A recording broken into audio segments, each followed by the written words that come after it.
Welcome back to Lecture 12. This is actually the third video, so it's Lecture 12C, and I'm trying something new, putting my little picture here in the corner. Some people say that this works better, that it helps you pay attention or hear me better, so I'm going to give it a try. You can let me know what you think about it. We just finished looking at Galatians, and we looked at that passage on the works of the flesh and the fruit of the Spirit. We're going to continue on and look at some other letters from Paul. So there are several letters, actually two letters that Paul writes to Corinth that we have and that are in our Bible. However, we believe that Paul wrote four letters in total, and we have lost two of those.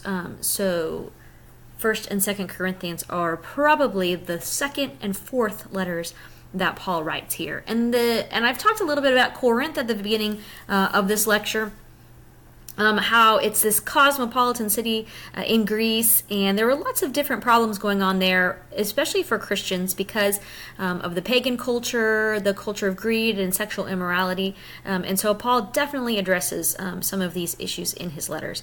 1 Corinthians is mainly concerned with him answering these questions that the church at Corinth had sent him.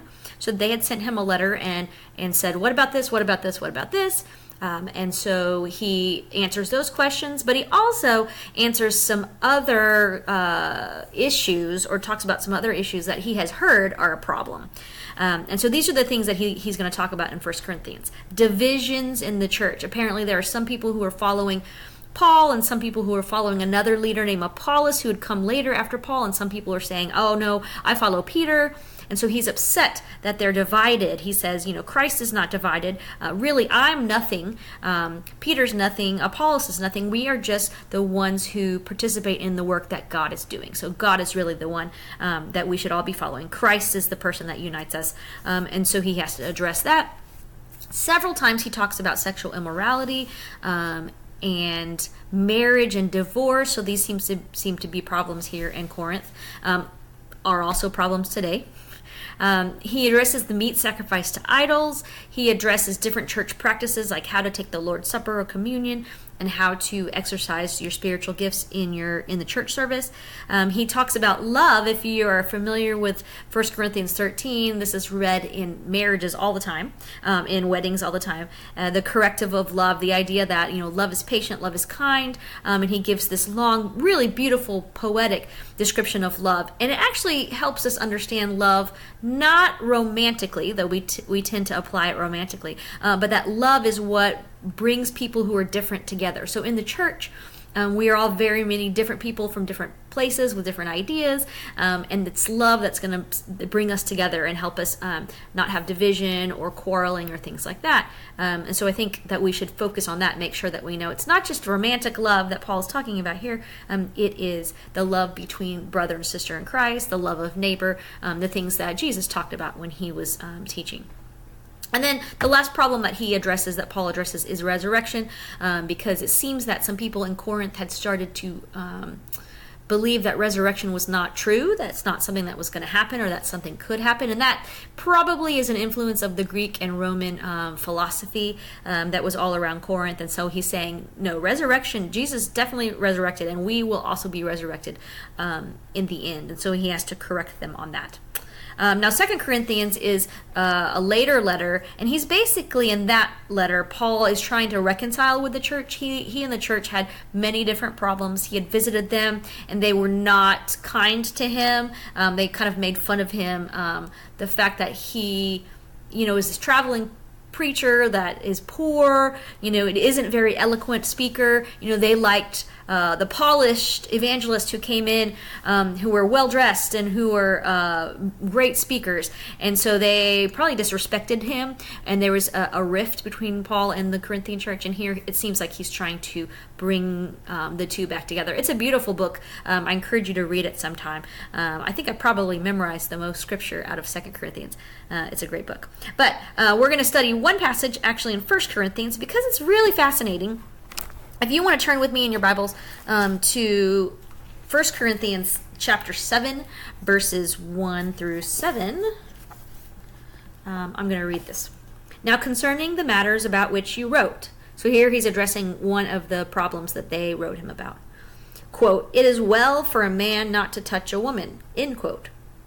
"But because of cases of sexual immorality, each man should have his own wife and each woman her own husband. The husband should give to his wife her conjugal rights, and likewise the wife to her husband. For the wife does not have authority over her own body, but the husband does. Likewise, the husband does not have authority over his own body, but the wife does. Do not deprive one another, except perhaps by agreement for a set time, to devote yourselves to prayer, and then come together again, so that Satan may not tempt you because of your lack of self-control. This I say by way of concession, not of command. I wish that all were as I myself am. But each has a particular gift from God, one having one kind and another a different kind."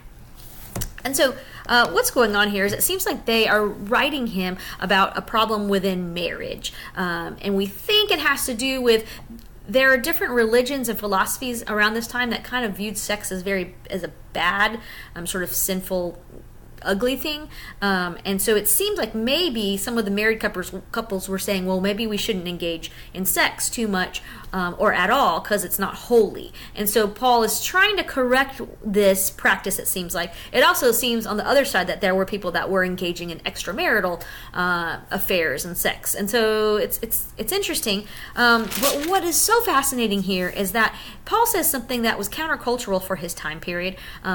If you recall what we have said about the Greco-Roman world and the Roman Empire especially, it was very hierarchical. I don't know if I've said this before, but the paterfamilias, who's the head of the household, is the man, and he had power and control over everything under him, and that would mean his wife, his children, his servants, anybody else that lived in the house with him, like brothers or sisters or nieces and nephews.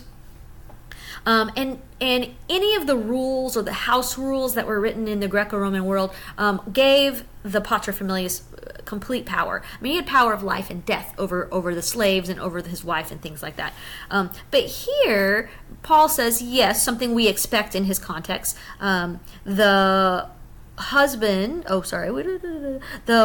wife does not have authority over her own body, but the husband does. Like, that would have been completely normal, and they would have understood that. But what is so radical is that next part. Likewise, the husband does not have authority over his own body, but the wife does. And so here he is setting up an idea of Christian marriage that is completely antithetical to his society. In their society, the man could do whatever he wanted with his body. He would have a wife usually. He could have a concubine, someone he actually loved. He could go visit prostitutes, and it would be not a problem at all. But here he's saying, as Christians, we are going to do marriage a little differently. The wife has authority over the husband's body as well. So there's an equality. There's an equaling out that he's doing here. Whereas before it was men here and women here, he's equaling it out and saying, no, you belong to one another. One does not have power over the other while the other is powerless. So very fascinating thing. And then, of course, he talks about his own. I wish all were as I am, and probably what that means is that not married, because he was not married. We don't know if he ever was, but he's definitely not married right now. And he's saying that's a gift that is given. Celibacy is a gift, and of course the Catholic Church today requires its priests and nuns to be celibate. I don't know if that is because all of those people have that gift, or that's just the way that they have decided to do it. But here Paul is saying it's a gift to actually be celibate. But if you are married, you need to take care of your relationship. He says, don't deny each other sex. Make sure that you come together, because if you separate and say, oh, we're not going to have sex for however long, or this sex is evil, then eventually what's going to happen is you're going to start straying and looking to other people, and he knows, and he says that this is not right. So this is a fascinating passage, and I hope you enjoyed looking at it, but we're going to have to move on because we are running out of time. So Paul's prison letters. Paul wrote 4 of his letters from prison that we know of. Philippians is one of them, and this was written to the church at Philippi. The people in Philippi were good friends of Paul. They had a very close relationship with him. They had sent him a gift in prison, and in this letter, Paul encourages Christians to imitate Christ's humility in order to heal divisiveness in the church. And we're going to read, in fact, maybe I'll do it right now, read one of the key passages in Philippians, is Philippians 2, 1 through 11. It's really beautiful, and it gives us sort of a theological picture of what Jesus did by becoming incarnate or becoming human. So I'm going to read that to you right now. It's Philippians 2, 1 through 11. If then there is any encouragement in Christ, any consolation from love, any sharing in the Spirit, any compassion and sympathy, make my joy complete. Be of the same mind, having the same love, being in full accord and of one mind. So obviously divisiveness was a problem. Do nothing from selfish ambition or conceit, but in humility regard others as better than yourselves. Let each of you look not to your own interests, but to the interests of others. Let the same mind be in you that was in Christ Jesus. And here's this poem or maybe a song that he quotes about Jesus. Jesus, who, though he was in the form of God, did not regard equality with God as something to be exploited, but emptied himself, taking the form of a slave, being born in human likeness. And being found in human form, he humbled himself and became obedient to the point of death, even death on a cross. Therefore God also highly exalted him and gave him the name that is above every name, so that at the name of Jesus every knee should bend in heaven and on earth and under the earth, and every tongue should confess that Jesus Christ is Lord, to the glory of God the Father. So this beautiful poem or hymn, we think it's a hymn, describes what Jesus did, what Jesus had to give up in order to become human, and not just to become human, but to become a servant, and then to become obedient to death. And he says that's the attitude that we all have to have in the church. We should be able to lay down our will and lay down any kind of privilege or power that we have in order to serve and love others, and then also even be willing to give up our lives for others. It's a very radical way of living, and this is the way that Paul is calling Christians to live. So it's a very important passage here in Philippians. Another letter that Paul writes from prison is to Philemon. Now, this is one of his letters that he writes to a person. However, it is understood that it would probably be read aloud to the church that meets in Philemon's home, because he actually talks to several other people that are in that church. And so basically, Paul is writing this letter because Philemon is a master of a slave. So very often, the paterfamilias would have slaves. And so here, we think Onesimus, who is the slave, has run away and somehow becomes close to Paul. Either he's imprisoned with Paul, or maybe he had gone to visit Paul in prison on behalf of Philemon, and he stays there. We're not really sure. Paul was in house arrest, most likely, so people were able to come and visit him and stay with him. So Paul basically writes this letter sending Onesimus back to his slave owner Philemon, which throughout history people have balked at, right? In the Civil War times, when the Southerners were trying to defend slavery, they would use this passage and say, well, look, Paul sent a slave back to his master, so obviously it's okay for us to have slaves. That is a very wrong interpretation of Scripture. What is happening here in this letter is Paul is actually very expertly persuading Philemon to free Onesimus. He never says you need to free him, but he does say welcome Onesimus back as a brother. He does say treat him as you would treat me. And in that time period, if someone was going to come to your house, especially someone you respected, you would give them the best room in the house. You would give them the best food. And so here Paul is saying, don't treat him like a slave anymore. He should be like your brother. He's your brother in Christ, so you should treat him like a brother. And so we believe that Philemon actually did listen to Paul, and he freed Onesimus, because later we believe he became, Onesimus, the slave, became a bishop of a church in the 2nd century. So the letter was successful, and I think it lays out an interesting precedent for us that we can actually get involved in changing society, but it has to be on a personal level, like changing individuals first, and then eventually maybe the law would change. It did take a very long time for slavery to end, and it still is going on today across the world.